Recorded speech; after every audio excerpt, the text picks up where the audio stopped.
Most people think little about the order in which they eat food, but believe it or not, the way you chow down can actually make a big difference in how your body processes nutrients. Eating fats and proteins first can slow your glycemic response to carbohydrates, and eating carbs first can cause crazy blood glucose spikes. Your body cannot deal with spikes, but if you reverse the order of eating, your sugar levels will rise in a controlled manner that your body will be able to manage. This is typically essential for people with PCOS.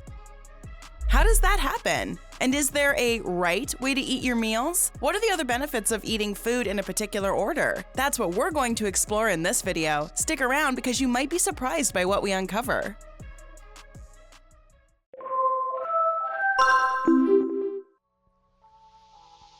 First things first, what exactly is a blood glucose spike?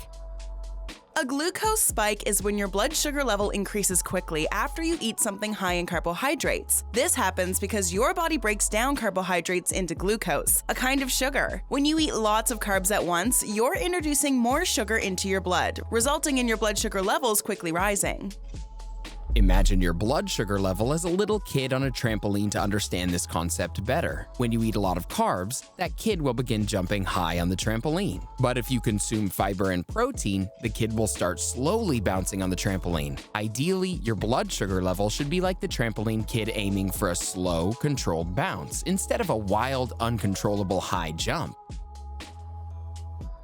Wonder why this happens?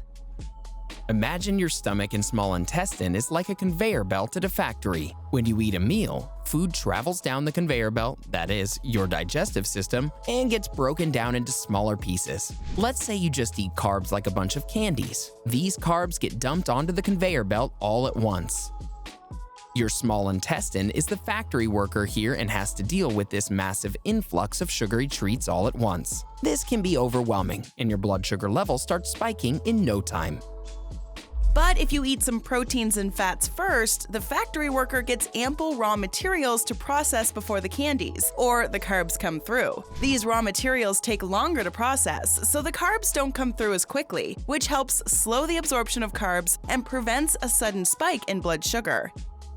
Plus, the proteins and fats help to increase the insulin levels in your body, which is like a special helper that takes care of all the excess sugar or glucose. Insulin makes sure that the blood glucose doesn't get out of control. So eating your proteins and fats before your carbs can help to keep your blood sugar levels in check, just like a well-organized factory.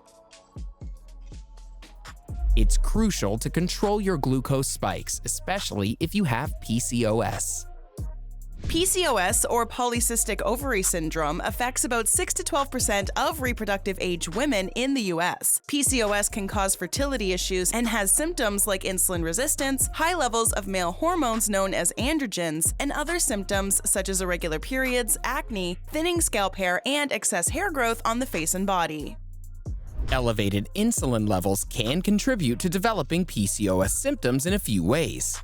First, insulin is a fat storage hormone, and high insulin levels can lead to weight gain and fat accumulation, particularly in the abdominal region. This can worsen PCOS symptoms such as irregular periods and excess hair growth. In addition, high insulin levels can stimulate the ovaries to produce more androgens, which can further disrupt the menstrual cycle and contribute to developing other PCOS symptoms. So this is a vicious cycle. High blood sugar levels can also increase the risk of heart attack and stroke. High blood sugar levels can damage blood vessels and nerves by increasing the production of free radicals. These substances can harm the walls of blood vessels, leading to inflammation and increasing the risk of plaque buildup, leading to heart attack or stroke. Have you experienced pain similar to needles or pins piercing your skin? High blood sugar levels can also lead to inflammation in the body, which can wreak havoc with your nerves, particularly in the feet and hands, leading to a condition called neuropathy, which can cause numbness, tingling, and pain. Another way that high blood sugar levels can damage the body is by increasing the risk of kidney disease. The kidneys cleanse the bloodstream of waste and excess fluid. High blood sugar levels can cause damage to the tiny blood vessels in the kidneys, leading to kidney damage and kidney disease. Want to stay away from all these side effects? If yes, it's time to try food sequencing. Have you ever heard of it before? Food sequencing is all about the order in which you eat your meals. Eating certain foods first can help you fill up on fewer calories, feel more satisfied, and support your overall health goals. Let's see exactly how it helps your body. Needless to say, it controls your blood sugar levels. Eating low glycemic foods such as vegetables and protein before high glycemic foods like refined carbohydrates can help to stabilize blood sugar levels and prevent sudden spikes or crashes in energy. Low glycemic foods are absorbed by the body more gradually, helping to avoid sharp rises in blood sugar levels. Contrary to this, high glycemic foods are absorbed quickly and cause a rapid spike in blood glucose levels, leading to energy crashes or slumps later on. Research has shown that following this type of food sequencing can significantly decrease post-meal glucose and insulin levels. It also gives you guaranteed better nutrient absorption. How you eat your meals can also affect how well your body absorbs nutrients from your food. If you eat a salad before your main course, you might be more likely to absorb the vitamins and minerals in the salad because you're not as hungry. But if you eat the salad after your main course, you might absorb less of those nutrients because you're already full. Your body's ability to absorb nutrients depends on the presence of certain enzymes and hormones in the gastrointestinal tract. The volume and type of food you eat and the timing of your meals influence these enzymes and hormones. It also has a considerable impact on your appetite and fullness and manages weight.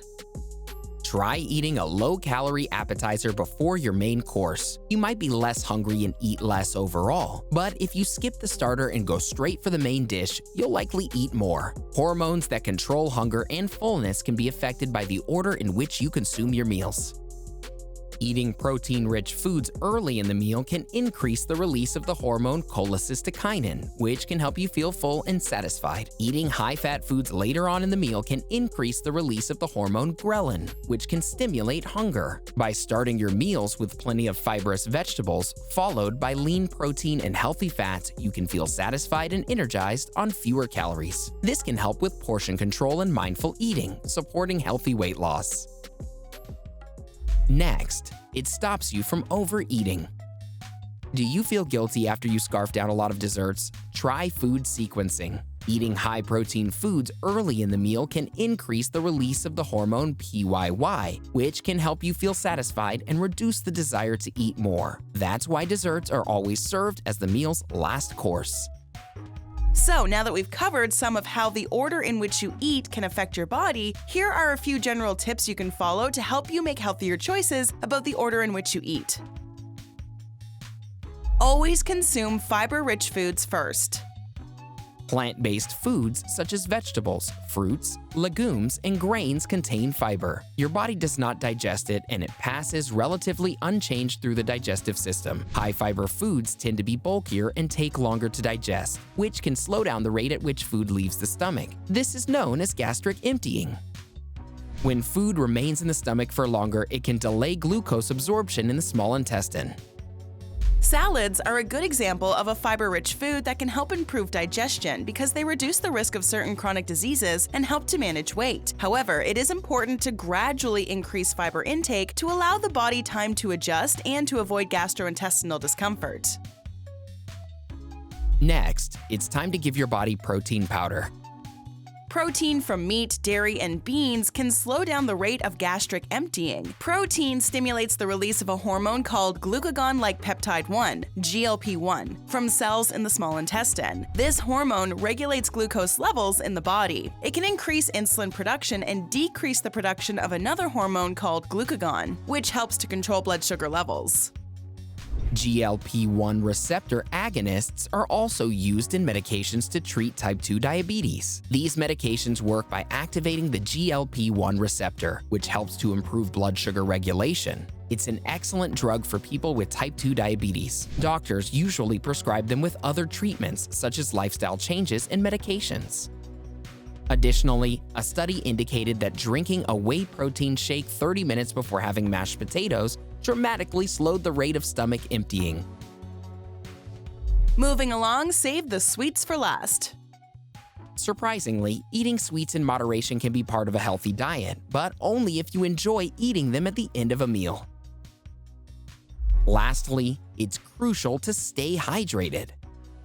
Water is hands down the #1 drink. It's the best zero-calorie beverage that supports overall health, including digestion, energy levels, and brain function. With that being said, hydration is key. Water is like a magic elixir for keeping your body functioning like a well-oiled machine. But are you getting enough? Find out by watching 16 crucial signs you're not drinking enough water, or 8 health benefits of drinking water. Go ahead, click one, or better yet, watch both and discover why you should drink more water. Have you tried food sequencing? Let us know in the comments below.